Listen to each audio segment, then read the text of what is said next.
India TV YouTube channel को subscribe करें और बेल आइकन दबाएं। अफगानिस्तान के पंजशीर में जबरदस्त लड़ाई जारी, तालिबान वाले इलाके में हवाई हमले की भी खबर। कल तालिबान ने अफगानिस्तान के पंजशीर प्रांत पर कब्जे का किया था दावा। गवर्नर हाउस पर झंडा लगाते एक वीडियो भी किया गया था जारी।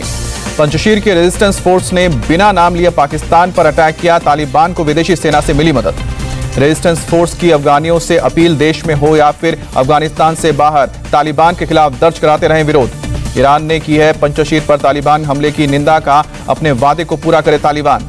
NFR लीडर अहमद मसूद का ऑडियो भी मैसेज सामने आया, पूरी दुनिया से मदद की गुहार लगाई। ऑडियो मैसेज में अहमद मसूद ने कहा, जो तालिबान के खिलाफ हथियार उठाएंगे मैं उनके साथ हूं। अफगानिस्तान के आर्या शहर में तालिबान के खिलाफ प्रदर्शन, महिलाओं ने लगाए पाकिस्तान के खिलाफ नारे।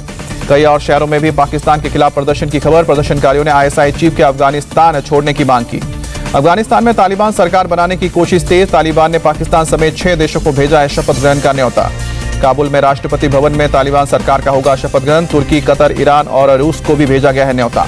तालिबान राज में यूनिवर्सिटी की पहली तस्वीर आई सामने। काबुल के इब्ने सिना यूनिवर्सिटी में छात्र और छात्राओं के बीच लगाया गया है पर्दा। तालिबान ने छात्राओं के बुर्गे में यूनिवर्सिटी में पढ़ने का फरमान सुनाया है, छात्रों के लिए अलग क्लास का आदेश।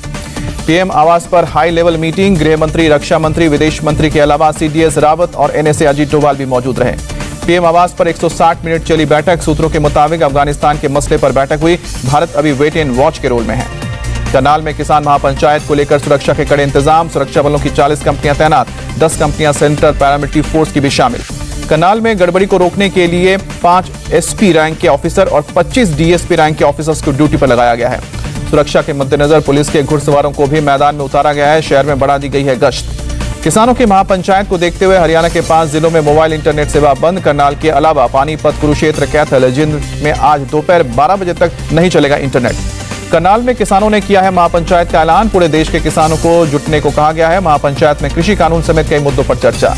करनाल में होने वाले किसान महापंचायत को लेकर DM और किसान नेताओं की बैठक। DM ने किसानों की मांग को अनुचित बताया। करनाल के DM का बयान, किसानों को हाईवे जाम और मिनी सचिवालय का घेराव नहीं करने देंगे। किसान नेता गुरनाम सिंह चढ़ूनी का बयान, करनाल प्रशासन से बात कर नहीं निकला कोई हल। किसान महापंचायत पर बोले भूपेंद्र सिंह हुड्डा, बातचीत शुरू करे सरकार, सम्मान पूर्वक निकलना चाहिए समाधान। हरियाणा के गृह मंत्री अनिल विज की अपील, किसान पंचायत करें लेकिन शांतिपूर्ण तरीके से प्रदर्शन करना सबका अधिकार है। हरियाणा के पूर्व मुख्यमंत्री ओम प्रकाश चौटाला का आपत्तिजनक बयान है। CM मनोहर लाल खट्टर की तुलना आवारा पशु से की। चौटाला ने कहा, हमारे यहाँ खट्टर आवारा पशु को कहा जाता है, मुख्यमंत्री अब एक नाकारा पशु हो चुके हैं। AIMIM नेता असदुद्दीन ओवैसी आज से 3 दिन के UP दौरे पर जाएंगे। अयोध्या, सुल्तानपुर और बाराबंकी का करेंगे दौरा। आज अयोध्या में सूफी संत शेख आलम मखदूम ज़ादा की दरगाह पर जाएंगे ओवैसी, करेंगे जियारत। अयोध्या में कार्यकर्ताओं को भी करेंगे संबोधित। UP में 140 सीटों पर चुनाव लड़ने की तैयारी में ओवैसी की पार्टी। 2017 में 38 में से 37 सीट पर हुई थी जमानत जब्त। ओवैसी के स्वागत में लगे पोस्टर्स को लेकर विवाद। ओवैसी के समर्थकों ने पोस्टर में अयोध्या की जगह रुदौली शरीफ का लिखा। विवाद बढ़ने पर 2 तरह के होर्डिंग लगाए गए हैं। एक होर्डिंग पर रुदौली अयोध्या तो दूसरे पर रुदौली शरीफ लिखा गया है। BSP सुप्रीमो मायावती आज लखनऊ में पार्टी के प्रबुद्ध सम्मेलन को संबोधित करेंगे। मिशन 2022 को लेकर कार्यकर्ताओं को संदेश देगी। BSP ने 23 जुलाई को की थी प्रबुद्ध सम्मेलन की शुरुआत। ब्राह्मणों को जोड़ने के लिए सतीश चंद्र मिश्रा की अगुवाई में अब तक 64 जिलों में प्रबुद्ध सम्मेलन कर चुकी है BSP। अपने चुनाव के लिए बुधवार से प्रचार शुरू करेंगी ममता बनर्जी। भवानीपुर में करेंगी प्रचार। पश्चिम बंगाल की CM ममता के खिलाफ कोई उम्मीदवार नहीं उतारेगी कांग्रेस। 30 सितंबर को भवानीपुर सीट में उपचुनाव होना है। ममता के खिलाफ उम्मीदवार नहीं उतारने को अधीर रंजन चौधरी ने निजी राय बताया, का AICC लेगी अंतिम फैसला। ममता के खिलाफ आज उम्मीदवार का ऐलान कर सकती है BJP, चर्चा में कई नाम। नंदीग्राम से ममता को हराने वाले BJP विधायक शुभेंदु अधिकारी का सवाल, किसानों ने कहा था नंदीग्राम से चुनाव लड़ने के लिए। शुभेंदु अधिकारी ने कहा, अब अगर मेरी पार्टी भवानीपुर से चुनाव लड़ने के लिए कहेगी तो क्या होगा। PM मोदी आज शिक्षक पूर्व के उद्घाटन सम्मेलन करेंगे संबोधित। वीडियो कॉन्फ्रेंसिंग के जरिए शिक्षकों, छात्रों और अभिभावकों को संबोधित करेंगे। PM मोदी शिक्षा क्षेत्र से संबंधित कई प्रमुख प्रोजेक्ट की भी शुरुआत करेंगे। CBSE के इंडियन साइन लैंग्वेज डिक्शनरी और टॉकिंग बुक्स के अलावा स्कूल क्वालिटी एश्योरेंस और असेसमेंट फ्रेमवर्क को करेंगे लॉन्च। PM मोदी निपुण भारत और विद्यांजलि पोर्टल के लिए शिक्षक प्रशिक्षण कार्यक्रम की भी लॉन्च करेंगे। 17 सितंबर तक चलेगा शिक्षक पर्व। 13वें ब्रिक्स शिखर सम्मेलन की अध्यक्षता करेंगे प्रधानमंत्री मोदी। 9 सितंबर को वर्चुअल सम्मेलन। मुंबई में मुस्लिम बुद्धिजीवियों के कार्यक्रम में संघ प्रमुख मोहन भागवत का बड़ा बयान, का मुस्लिमों को डरने की जरूरत नहीं। मोहन भागवत ने कहा, मुस्लिम वर्चस्व नहीं, भारत वर्चस्व की सोचो, हमें एक राष्ट्र के रूप में संगठित रहना चाहिए। भगवान ने आपसी कटुता को भुलाने को कहा, बोले हिंदुओं और मुसलमानों के पुरखे एक ही थे, हर भारतीय हिंदू है, देश को आगे बढ़ाने के लिए सबको साथ चलना होगा। हिंदू मुसलमानों के बीच खाई के लिए मोहन भागवत ने अंग्रेजों को ठहराया जिम्मेदार का, आजादी से पहले अंग्रेजों ने दोनों धर्मों के लोगों को भड़काकर आपस में झगड़ा करवाया। मोहन भागवत ने मुंबई में वैश्विक सामरिक नीति प्रतिष्ठिति की तीसरी बैठक की संबोधन किया। केरल के राज्यपाल आरिफ मोहम्मद खान समेत कई 250 मुस्लिम बुद्धिजीवियों ने हिस्सा लिया। 5वीं वर्ल्ड स्पीकर्स कॉन्फ्रेंस में हिस्सा लेने विनया पहुंचे हैं लोकसभा स्पीकर ओम बिरला, राज्यसभा के डिप्टी चेयरमैन हरिवंश भी साथ मौजूद। कर्नाटक के सीएम बसवराज बोम्मई आज दिल्ली आएंगे। बीजेपी अध्यक्ष जेपी नड्डा के अलावा कई केंद्रीय मंत्रियों से मुलाकात करेंगे। 2 दिन के दिल्ली दौरे पर बंगाल के राज्यपाल जगदीप धनखड़ गृह मंत्री शाह से मुलाकात करेंगे। तेलंगाना के मुख्यमंत्री के चंद्रशेखर राव ने सड़क परिवहन मंत्री नितिन गडकरी से मुलाकात की। तेलंगाना में जारी अलग अलग नेशनल हाईवे प्रोजेक्ट पर चर्चा हुई। कश्मीर घाटी के 8 जिलों में इंटरनेट सेवा की गई है बहाल। श्रीनगर और बडगाम में इंटरनेट सेवा भी बंद। रामपुर से एसपी सांसद आजम खान को इलाहाबाद हाईकोर्ट से बड़ा झटका, वापस देनी होगी जौहर यूनिवर्सिटी की जमीन। हाईकोर्ट ने यूनिवर्सिटी के लिए अधिग्रहित की गई जमीन वापस लेने के फैसले को सही ठहराया, कहा सरकार को ऐसा करने का पूरा अधिकार है। किसानों की आय बढ़ाने के लिए सीएम योगी ने कृषि मंत्रालय, वाणिज्य एवं उद्योग मंत्रालय से बातचीत की। धरने पर बैठा बनारस हिंदू विश्वविद्यालय का स्टाफ यूनिवर्सिटी के सिंह द्वार को बंद किया।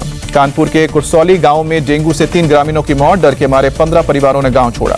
मुरादाबाद में तालाब में बिजली का तार गिरने के बाद फैला करंट, हादसे में एक शख्स की मौत, 12 मवेशी भी मारे गए। शिमला जिले में भीषण लैंडस्लाइड, ज्योरी इलाके में गिरे पहाड़, NH5 पर ट्रैफिक बंद। उत्तराखंड के टिहरी में बोल्डर गिरने से बंद हुआ NH94, बाल बचे स्कूटी सवार 2 युवक। पटना पहुंची 6 सदस्यीय केंद्रीय टीम, बाढ़ प्रभावित इलाकों का जायजा लिया। बिहार में बाढ़ के हालात पर बोले सीएम नीतीश कुमार, अभी हर साल जैसी खराब स्थिति तो नहीं आई। पुणे में 14 साल की लड़की के साथ गैंगरेप, 8 लोग पकड़े गए। आरोपियों में 2 रेलवे के 4th क्लास के कर्मचारी और 6 ऑटो रिक्शा ड्राइवर। मुंबई से सटे पालघर में 31 साल के बिल्डर निशांत कदम की धारदार हथियार से हत्या, वारदात के वक्त मंदिर जा रहे थे कदम, हमलावरों की तलाश जारी। मुंबई की कांदिवली नारकोटिक्स सेल ने 2 ड्रग्स डीलर को गिरफ्तार किया, बोरीवली और मुंबई सेंट्रल में थे सक्रिय। दोनों ड्रग पेडलर्स ने 10 लाख की कीमत की ड्रग्स बरामद की। 8 सितंबर तक पुलिस कस्टडी में रहेंगे दोनों आरोपी।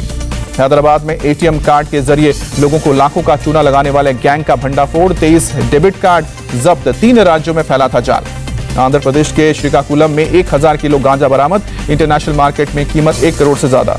सिगरेट के पैसे को लेकर हुए विवाद के बाद 2 बदमाशों ने पान बेचने वाले युवक की रॉड से हमले कर हत्या की। चंडीगढ़ में 2 गाड़ियों की भीषण टक्कर, एक गाड़ी में फंसी महिला कांस्टेबल, पुलिस और स्थानीय लोगों की मदद से बची कांस्टेबल की जान। श्रीनगर में शशि थरूर ने गाया गाना, सोशल मीडिया पर वीडियो वायरल हुआ।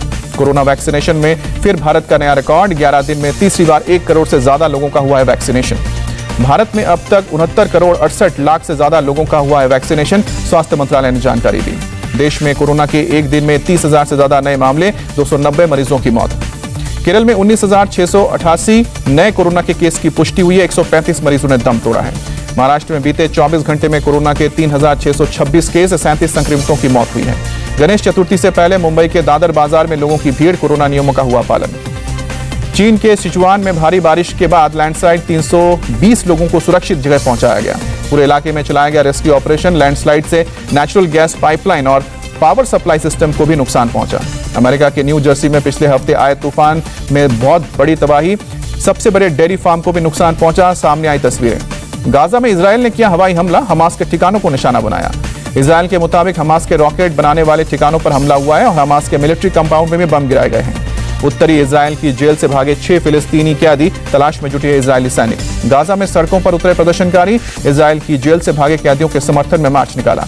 ऑस्ट्रेलिया में 3 दिन बाद जंगल के इलाके में 3 साल का बच्चा मिला, अचानक घर से हुआ था लापता, पुलिस ने स्वास्थ्य की जांच के लिए अस्पताल में भर्ती किया है। भारत ने चौथे टेस्ट में इंग्लैंड को 157 रन से हराकर 5 मैचों की टेस्ट सीरीज में 2-1 से बढ़त बनाई। ओवल के मैदान पर 50 साल बाद दर्ज की है ऐतिहासिक जीत। भारत ने इंग्लैंड के सामने जीत के लिए 368 रन का लक्ष्य रखा था। जवाब में मेजबान टीम 210 रन पर ही सिमटी। उमेश यादव ने 3, जसप्रीत बुमराह, शार्दुल ठाकुर, रविंद्र जडेजा ने 2-2 विकेट चटकाए। उमेश यादव ने दोनों पारियों में कुल मिलाकर झटके 6 विकेट। मैच में शानदार प्रदर्शन के लिए रोहित शर्मा को मैन ऑफ द मैच चुना गया। चेतेश्वर पुजारा, शार्दुल ठाकुर और ऋषभ पंत ने भी खेली शानदार पारी। ओवल में ऐतिहासिक जीत के बाद भारतीय कप्तान विराट कोहली ने कहा, हम जीतने के लिए खेलते हैं, टीम ने जो जज्बा दिखाया उस पर गर्व है। जीत के बाद विराट कोहली ने शार्दुल ठाकुर की जमकर तारीफ की। कहा, कमाल की बैटिंग और बॉलिंग से टीम को अच्छी स्थिति में पहुंचाया। कैप्टन कोहली के नाम एक और रिकॉर्ड, दक्षिण अफ्रीका, इंग्लैंड, न्यूजीलैंड और ऑस्ट्रेलिया में सबसे ज्यादा टेस्ट मैच जीतने वाले एशियाई कप्तान बने। बुमराह टेस्ट क्रिकेट में सबसे तेज 100 विकेट लेने वाले भारतीय गेंदबाज बने। उन्होंने कपिल देव का रिकॉर्ड तोड़ा। बुमराह ने इस रिकॉर्ड तक पहुंचने के लिए 24 मैच खेले। मैच में शार्दुल ठाकुर ने भी अपने नाम दर्ज किया रिकॉर्ड। नंबर 8 पर बल्लेबाजी करते हुए दोनों पारियों में लगाई 50, ऐसा करने वाले दुनिया के छठे बल्लेबाज। ओवल में ऐतिहासिक जीत के बाद भारत को विश्व टेस्ट चैंपियनशिप 2021-23 की अंक तालिका में बड़ा फायदा हुआ। भारत 26 अंकों के साथ अब पहले स्थान पर है। हार के बाद इंग्लैंड की टीम 14 अंकों के साथ चौथे स्थान पर पहुंची। इंग्लैंड की जीत का प्रतिशत है 29.17। टोक्यो में भारत का परचम लहराकर स्वदेश लौटी अवनी लिखरा, सिंहराज अधाना। गौतम बुद्ध नगर के डीएम और सिल्वर मेडलिस्ट सुहास एलवाई लौटने वतन का देश को समर्पित है मेरा मेडल।